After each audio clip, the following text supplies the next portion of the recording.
تسعى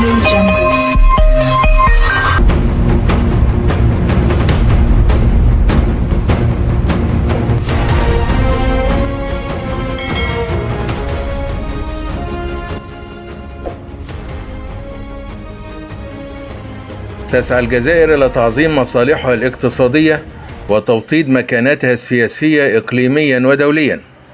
وفي إطار هذه المساعي الجادة، أعلنت الحكومة الجزائرية مؤخرا عن توجهها لتوسيع دائرة الاستثمار والشراكة مع دول إفريقيا جنوب الصحراء الكبرى، حيث تمتلك هذه الدول كثير من الثروات المعدنية والمصادر الطاقوية، وكذا كنوز طبيعية هائلة غير مستغلة بشكل صحيح من المنظور الاقتصادي.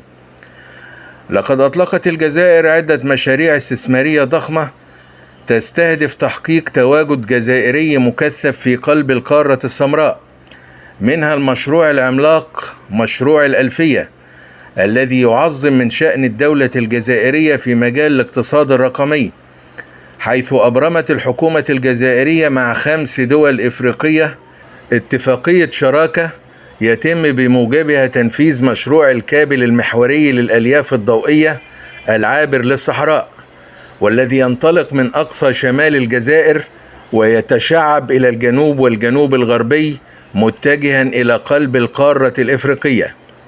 فماذا عن هذا المشروع العملاق؟ وما هي الدول الإفريقية المشاركة فيه؟ وما أهميته الاقتصادية والاستراتيجية للجزائر وإفريقيا؟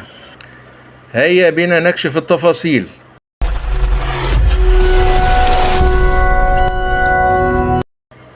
أهلا بكم وكل التحية لحضرتكم.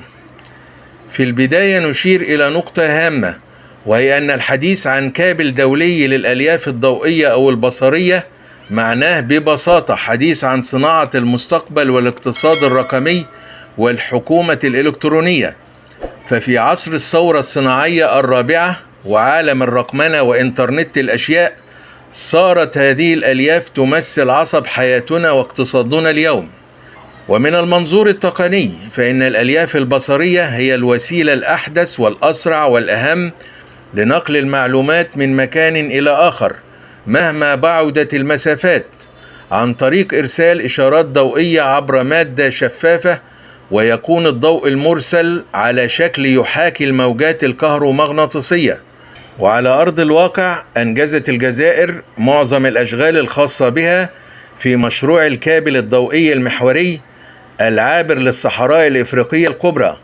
يقول السيد كريم تريكي وزير البريد والاتصالات السلكية واللاسلكية إن الجزائر استكملت بالفعل أشغالها من الألياف البصرية على مسافة 2650 كيلومتر تقريبا، والتي تربط الجزائر العاصمة بولاية عين قزام الحدودية مع النيجر، إضافة إلى إنجازها للشطر الجنوبي الغربي الذي يصل إلى ولاية تندوف على الحدود مع موريتانيا. وكانت الدول الإفريقية المشاركة في المشروع وهي تشاد ومالي والنيجر وموريتانيا ونيجيريا قد أكدت التزامها بتنفيذ الأعمال التي تجري على أراضيها. يقول السيد إدريس صالح وزير البريد والاقتصاد الرقمي في جمهورية تشاد إن بلادي ملتزمة بتسخير كافة الإمكانيات اللازمة لإنجاز هذا المشروع الاستراتيجي.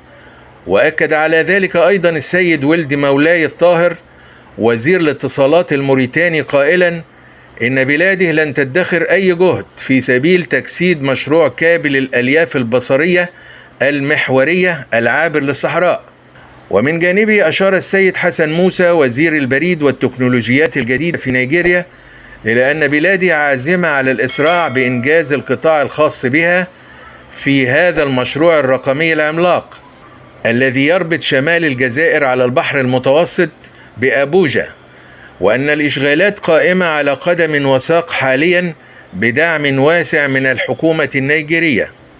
والسؤال الذي يطرح نفسه: ماذا تجني الجزائر والدول الإفريقية من تنفيذ هذا المشروع العملاق الذي تم إطلاقه في إطار مبادرة الشراكة الجديدة من أجل تنمية إفريقيا نيباد التابعة للاتحاد الإفريقي؟ أولا، تحقيق الاندماج الإفريقي وتطوير اقتصاد رقمي عصري قائم على المعرفة والموارد البشرية المؤهلة والقادرة على صناعة مستقبل مشرق للجزائريين والأفارقة. يقول السيد عبد الرحمن هادف الخبير في التكنولوجيا الرقمية وأحد المستثمرين في هذا المجال إن مشروع الألياف البصرية العابر للصحراء من أهم المشاريع في تاريخ الجزائر، والتي يعول عليها في صناعة مستقبل الجزائر خلال الألفية الثالثة. ثانيا، يشير الوزير الجزائري السيد كريم تريكي إلى أن إنجاز مشروع كابل الألياف البصرية المحورية العابر للصحراء هو نموذج واضح للشراكة الناجحة والمثمرة في إفريقيا، وتتزايد أهميته كونه يأتي متزامنا مع إنجاز مشروع جزائري عملاق آخر يستهدف توطيد الشراكة الإفريقية، وهو الطريق البري العابر للصحراء، حيث تترابط جميع التجمعات السكانية التي يمر بها مسار المشروع، لا سيما المناطق المعزولة حاليا عن خدمة الإنترنت والاتصالات الدولية، مما يسهم في تقليص فوارق التنمية المستدامة.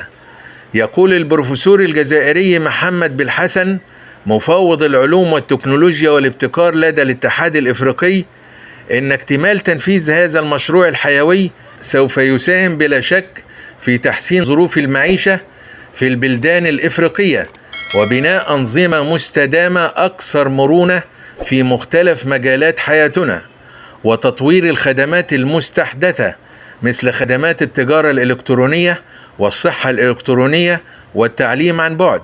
ثالثا، تقديم دعم لا محدود للمؤسسات والشركات الإفريقية الناشئة العاملة في الاقتصاديات الرقمية المستقبلية وزيادة مستوى التنافسية في هذا المجال. رابعا، فك العزلة نهائيا عن دول الوسط الإفريقي التي لا تمتلك شواطئ بحرية والتي لا تستطيع التواصل المعلوماتي الدولي عبر الألياف الضوئية البحرية، ومن ثم مواكبة العولمة وتحسين المردودية الإنتاجية في كافة القطاعات الحيوية، والتمكن من إنشاء مراكز تخزين بيانات عملاقة في عالم الحوسبة السحابية على غرار المراكز الأوروبية والأمريكية. خلاصة القول إن الاستراتيجية الجزائرية الجديدة في رسم السياسات المستقبلية للتعاون والعلاقات الدولية صارت تهتم بتعظيم مصالح الجزائر إقليميا ودوليا، والتوجه نحو شراكة مثمرة مع دول الجوار الإفريقي جنوب الصحراء الكبرى. وما مشروع الألفية الجزائري الذي يستهدف التوسع في الاقتصاد الرقمي عبر الكابل المحوري للألياف الضوئية العابر للصحراء إلا نموذجا مثاليا على ذلك. ولتأكيد حسن النوايا الجزائرية في جدية هذه الشراكة الإفريقية، صارت الجزائر الداعم الأول لدول الجوار الإفريقي جنوب الصحراء الكبرى، وقررت شطب جل ديونها، مما ساهم كثيرا في انفراج العديد من الأزمات الاقتصادية لهذه الدول. وكان السيد رطمان لمعمرة وزير الخارجية قد صرح بأن الجزائر ألغت بالفعل ديونا كانت مستحقة لها بقيمة قاربت 4 مليار دولار.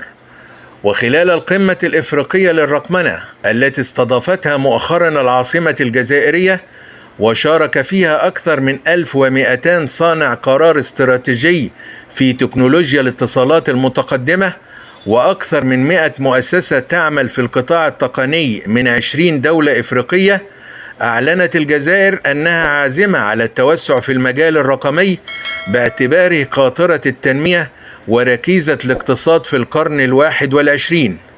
التوفيق للجزائر والجزائريين في تنفيذ مشروع الألفية وتنظيم حديقتهم الخلفية في القارة الإفريقية. نرحب بتعليقات مشاهدينا الكرام، ونأمل أن تتسم التعليقات بالآراء الجادة التي تحظى منا بكل تقدير واحترام. ولا تنسوا الدعم والاشتراك في القناة.